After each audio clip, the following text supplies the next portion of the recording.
Leaving college feels like an impossible time to buy your first property, but what if it wasn't? Today I'm joined with Rafael Bitanga, who actually purchased his first property at 23 years old and is living for free now. Welcome back to another episode of How I Started. My name is Noah Bacon, and today I'm joined with Rafael. If you're trying to buy your first property right out of college, Rafael is going to be living proof that you can absolutely do it today. Rafael, thank you so much for joining today. Of course, thanks for having me, Noah. Of course, my friend. It's great to chat with somebody who's in my local market here. We actually both went to college in Philadelphia. I'd like to ask you, why were you so gung-ho about real estate? You know, at a young age, I think both of us probably were attracted by cryptocurrency, stocks. You know, bonds are a slower way to accumulate wealth. But why was it real estate for you? I find it interesting that you said cryptocurrency because when I'm taking you back to 2020, I was investing in cryptocurrency. I had friends who were like, get into cryptocurrency. It's the fastest way to get your returns. I just couldn't handle the huge up and downs. Like at one point, I bought it at like $40,000 and it went up to nearly $70,000. And then all of a sudden it went and dropped. So I really couldn't handle that. So I needed to figure out a way to be able to diversify where my money was going. So one of the things that I continued to do was invest into my Roth IRA and my SEP IRA since I am self-employed. So I knew that I at least got my basis. And then after I figured out my basis, I knew that I wanted to lower one of the biggest costs that I have with my lifestyle, which is my house. So from that perspective, I saw that house hacking was a thing. At first, I didn't really understand when people kept talking about house hacking. So I kept digging into it and kept watching a bunch of videos, kept running a bunch of numbers to try and see how can I house hack a single family home. For some reason, I had this idea that if I can get into a single family home, I've made it. It was from that I then decided, real estate would be a great opportunity to be able to dig into. I'm biased on this strategy. I think house hacking is the best way to leverage your money and the best way to honestly just get your feet wet being a landlord. So can you tell me what you were looking for at the time, where you decided to buy your property, and can you talk to me about numbers a little bit if you don't mind as well? Yeah, I'd be happy to. And I think from the more practical side, some of the steps that I took in order to get actually started was looking for a real estate agent who was investor friendly. That was very important to me because there was another real estate agent who I was working with who didn't really understand what it meant to be an investor. She was telling me that she knew and had worked with investors, but she wasn't moving at the pace that I needed to be able to move. So that's where, again, I went to the BiggerPockets website and I was able to find Eric Prine, who I was able to work with, and I still continue to work with Eric up until now. So that was the very first step that I needed to do. After that, I knew that I needed to run the numbers because in real estate, it's all about the numbers. There were always so many videos on like, you need to know the numbers. It's all about the numbers. I didn't know what the heck the numbers meant. I tried Excel spreadsheets kind of threw me off. I got very confused when I was doing them. So the easiest thing for me to do was put it at plug and play. The BiggerPockets calculator allowed me to kind of walk through, and where I would get confused, it would give me some, a little question mark, and I can just click into it and enter some numbers. And then the better thing was I could send it over to my real estate agent who can then verify, did I do my calculations correctly? So that was the more practical steps that I was taking. Now to share a little bit more of how I ended up finding the deal. My real estate agent actually put me into the MLS. And this was an MLS deal. I know some people say like, you can't find deals on the MLS. I thought that too. So I started joining Facebook groups to try and look for deals. That didn't end up working out. The MLS actually saved me. December of 2023, so this would have been last year, I was just digging around, getting started into the MLS.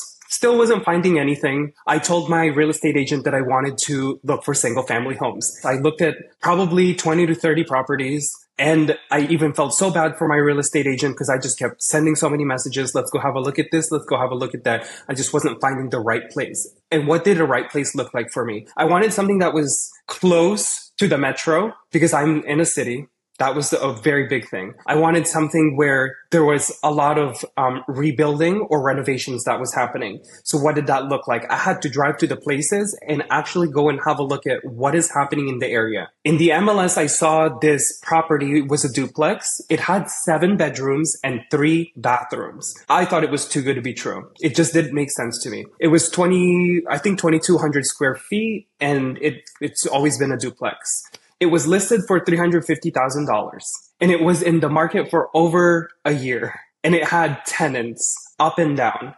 So that meant that I was acquiring tenants. I've never even worked with tenants before. So that in itself was like, My thought was, oh, I'm going to be able to get cash flow right away. Rafael, let's break down your first deal a little bit. Can you tell me when you closed on it, what your purchase price was, and how much money you had saved up at the time? Because I know for a lot of first-time investors, it's really scary, that barrier of entry. But can you talk to us about what you had at that time to get over that scary barrier? Of course. So we bought the house at a purchase price of $330,000.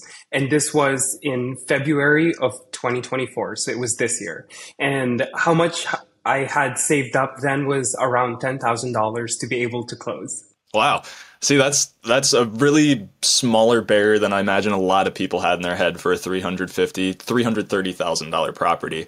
So can you tell me about what the financing side looked like? I know you and your partner were in this together. What kind of loan options were you guys looking at the time? Of course. So some of the loan options that we were considering was to go pure FHA, so first time home buyer loan.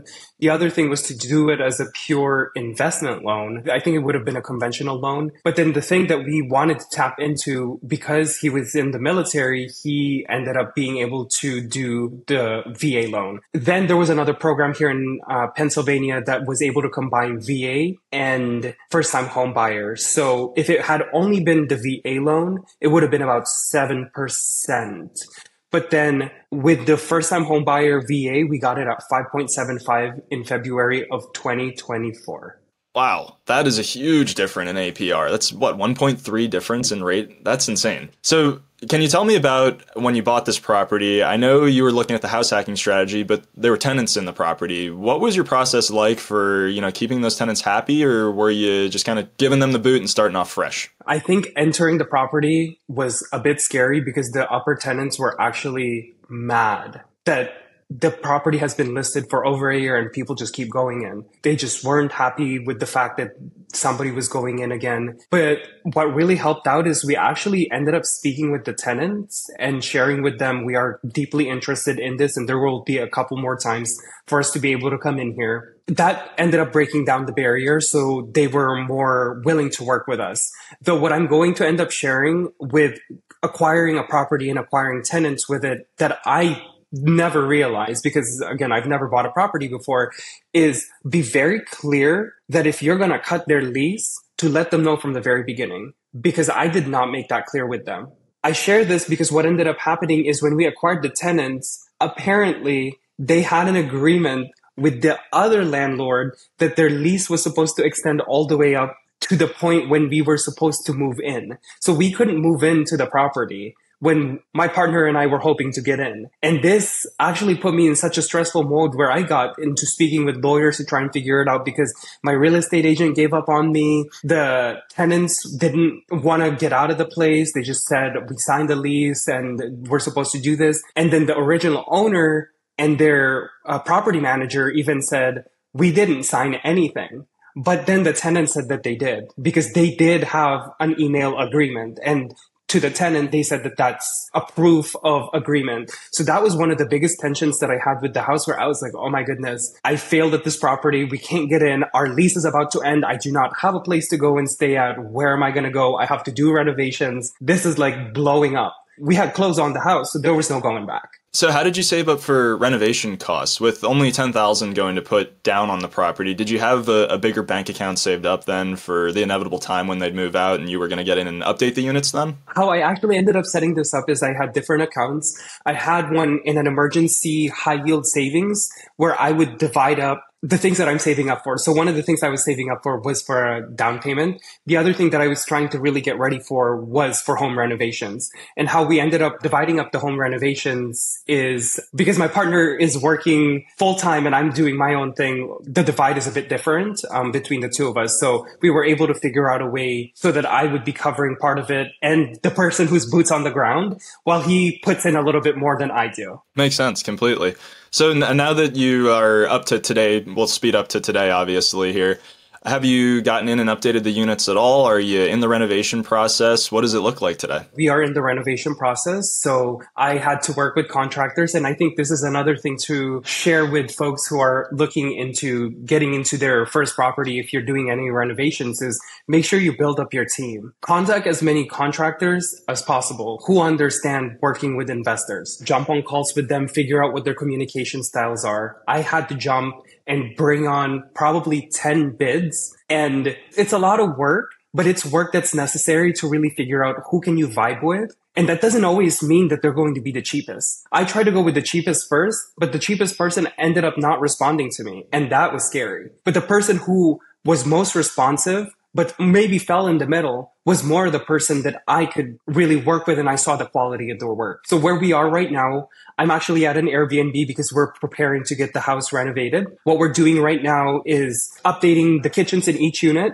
3 bathrooms. So there's 2 bathrooms in the upstairs unit and a bathroom in the downstairs, and then ripping out all of the carpets and turning them into wood flooring. So, Rafael, the question I ask every guest on this show, and it's going to be really unique for you here because you are just getting started this year. And we've had guests that have been on the show since, before the 2009 recession. We've had people get started around COVID where, rates were 3%. What is your number one piece of advice for somebody getting started that's in your shoes today? I guess there's just so many that I would like to say, but I think if it's out of all of them, it's really figuring out what is your why. For me, my why was, why did my parents make the sacrifice to move from a country to this country of opportunities? That was a very big thing, is figuring out really the why. If I didn't know what my why was, I don't think I would have a sense of direction. I would just be aimlessly trying to invest in cryptocurrency because I wanted to make money, or I would be feeding money into buying other businesses. But because I knew that I wanted to be able to diversify, and real estate was an opportunity for the long term. I wasn't doing it for the short term. If I was doing it for the short term, I don't think real estate would be the right place for me. But I knew that I'm going in it for the long term.